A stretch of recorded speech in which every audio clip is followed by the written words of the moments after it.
Good morning guys! Ang ating project for today ay itong t-shirt na to. Iko-convert natin siya into shorts.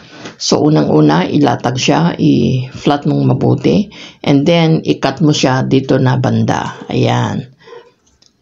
Titignan nyo yung habaan ng mula sa punja hanggang sa may waistline.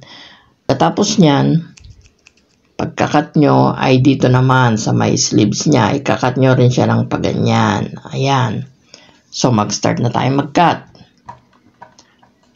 O dahil ito ay tinupi natin, medyo nahirapan yung ating gunting na ito ay gupitin, ano? Nagsi-shortcut kasi tayo kaya nahirapan yung ating gunting. Pagkatapos nating maggupit, ayan na. Ilatag natin siya. Pagtapatin nyo sa may punja, ayan. Yung nasa sleeves kanina, yun na yung magiging punja. Ayan, ito na, naka-flat na. Ayan, o ito yung sinasabi ko kanina na punja niya, magiging punja.